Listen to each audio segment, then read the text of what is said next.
Hey guys, Drifter here. Xbox as you know it is dead. The Xbox brand might continue to exist under Microsoft Game Pass, but I think the console and the core concept of Xbox are going the way of the dinosaur.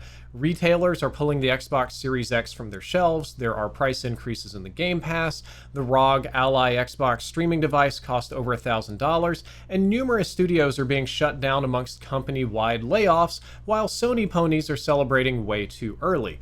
I think this is bad news all around because less competition is worse for you as a customer. So today we're going to take a deep dive into what happened at Xbox, but before we get to that, I think it's important to take a moment to pay respects to what an influential console Xbox has been.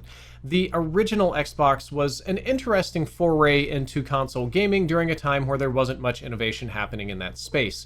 Yes, the Duke controllers were huge and unwieldy, but the system truly supported HD graphics for the first time ever, and it was the first console to have proper online support that you actually enjoyed via Xbox Live.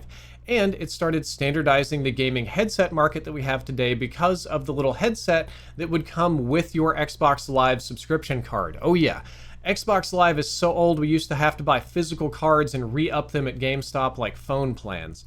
The Xbox era revolutionized FPS gaming not only through Halo, but also through allowing console FPS gamers to play online for the first time with now lesser known games like Unreal Championship and Wolfenstein, which I played a lot of. That's where I got my start in gaming, and it was a good run, but the Xbox 360 era is where the console truly became goated.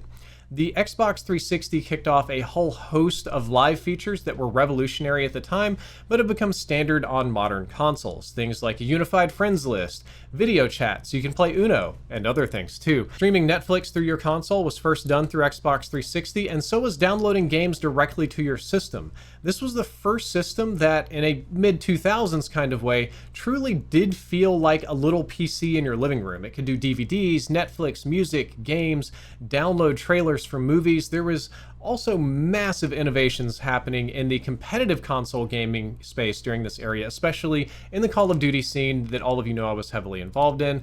COD 4 and Modern Warfare 2 reshaped what it meant to be a console gamer. It gave you a sense of pride, a sense of purpose, a sense of passion to play online and compete with other people online like the big boys always did on PC. The Xbox 360 may have been infamous for its red ring of death failures, but I found the console to be so useful that when mine would die, I would immediately replace it with a new one. I went through like 4 or 5 Xboxes, but it was worth every penny because it was easily the best gaming experience of the era. Unfortunately, the Xbox One was very clunky, and I don't think anybody liked the Kinect. Microsoft did pay me to go to their Xbox One launch party 11 years ago, which I do have footage of here. That was a fun event, but the console was ultimately kind of bad. It had strange menus, friends list errors, the always online requirement that wasn't always online because it had a day one patch, but you had to be online to get the patch to fix the thing. There was the Kinect and the Kinect microphone that was constantly turning people's consoles off or inputting random commands. Even during the reveal of the system, when they would say Xbox off, people's Xboxes would turn off. And this was the era of Xbox that I eventually moved over and got a PlayStation 4. By the time the Xbox Series X came around, I was pretty much already over this brand and not interested in having a gaming mini fridge in my room. Xbox as a company had moved from delivering interesting hardware and software integrations to almost more like an ad-serving platform that still technically had games on it. They pushed the software as a service too hard, and they tried really hard to integrate everything into Microsoft products like Game Pass, which I feel made this generation of Xbox the most underbaked and at a minimum the least revolutionary compared to features that were present even on the Xbox One. It wasn't bad, it was just very normal in a way that didn't justify buying a console over having a living room PC. Now that we're all caught up on the history, I do want to ask if any of you would like to hear the real story about how I snuck into the Halo 4 launch party to do an illegal product promo right under Microsoft's nose, and then went to a sexy adults only party for Halo 4 where I was also in charge of making some substances that are now illegal. I'll redact the famous people's names in this story, but if you'd like to hear the story, please let me know down there in the comments, and we'll tell that sometime soon and recycle some of this footage for context. So now on to why Xbox is dying. One of the first leading indicators of the death of this console is the fact that major retailers are pulling the Xbox Series X from shelves. Costco was the first to do this by stopping sales of Xbox Online while still allowing that of PlayStation 5, and then it expanded to also pulling the products from their store shelves. It's currently still in a rumor phase as of recording this video, but it appears that Target and Walmart will also be pulling the Xbox Series X sometime soon, and the current rumor mill is that most retailers will no longer carry this product, and you'll most likely have to order it through Amazon or perhaps directly from the Xbox store. Now, I may not have a PhD in economics, but I do think that if major retailers believe that Xboxes aren't even worth the shelf space, then the death of the system has to be near. At $650, I personally would rather have a Switch 2 or at least a decent gaming PC, because for the price of Xbox Live and Game Pass and the handful of accessories that you're going to need to really enjoy the Xbox, I'd rather just have like a low-end mini PC that sits in my living room and plays most Steam games.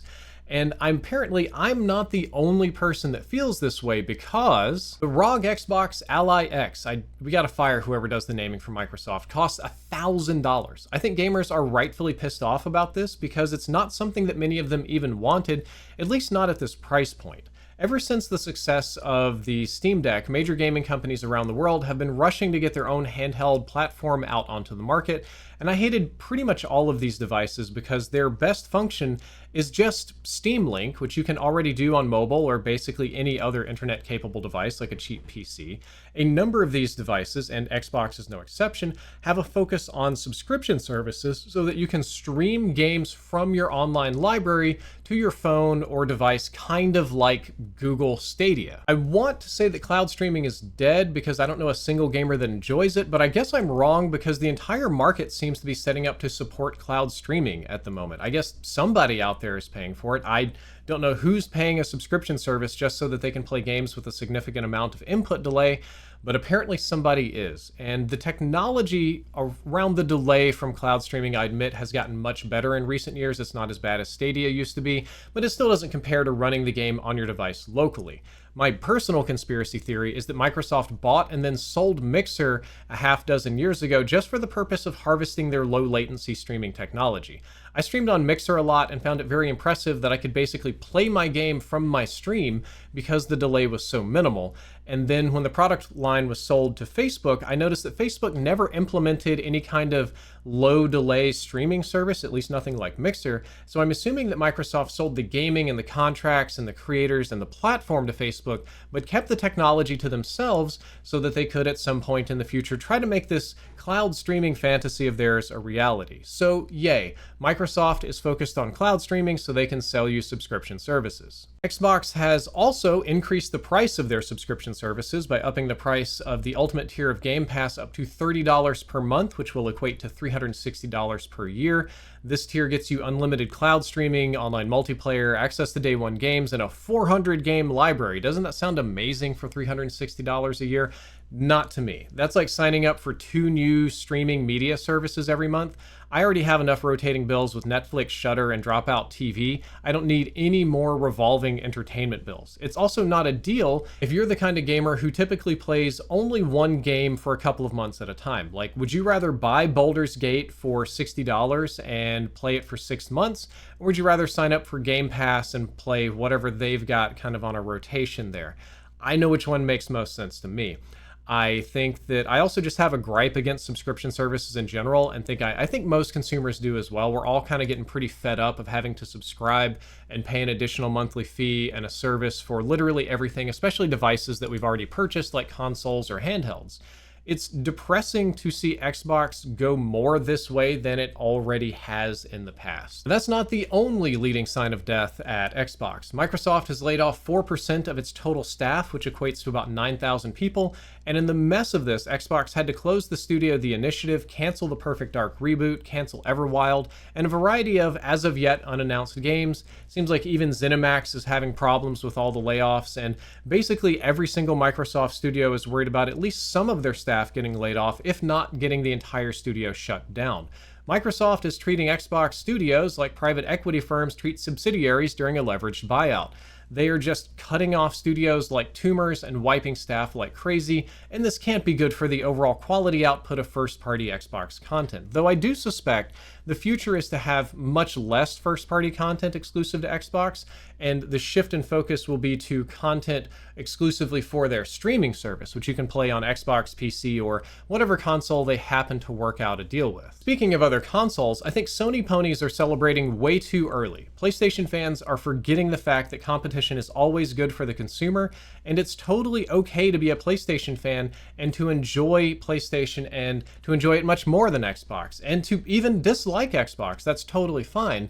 But in that scenario, I would like to remind PlayStation fans that PlayStation is great and continues to improve only because there is direct competition in the market. When you remove a competitor from the market by literal definition becomes less competitive. There's less need to innovate, there's less need to have good prices, there's less need to experiment. Maybe not in the immediate future, but in the long run, this may mean a stagnation in PlayStation quality device. Sony simply won't need to do anything exceptional other than to maximize market capture in their near monopoly. And I say near monopoly because I'm not directly comparing to the Switch. Nintendo is just built different and kind of off in its own world at this moment. So yeah, when you look at all these facts, I'm pretty sure that Xbox is either already dead or in the process of dying. I think the name is going to be around for a long time. I think the branding is going to be here for maybe another decade or so, but Xbox as a concept as we know it is dead. Xbox as the all-in-one console that was pushing the envelope of innovation and delivering first-party games that run directly on your system is no more. Over the coming years, Xbox is probably going to be transitioning more toward a streaming or software as a service type model more than anything else. And at this point, all I can do is pour one out for the homie. You were good while you lasted. I don't regret anything. Thank you for the memories. Rest in peace, Xbox. Drifter out.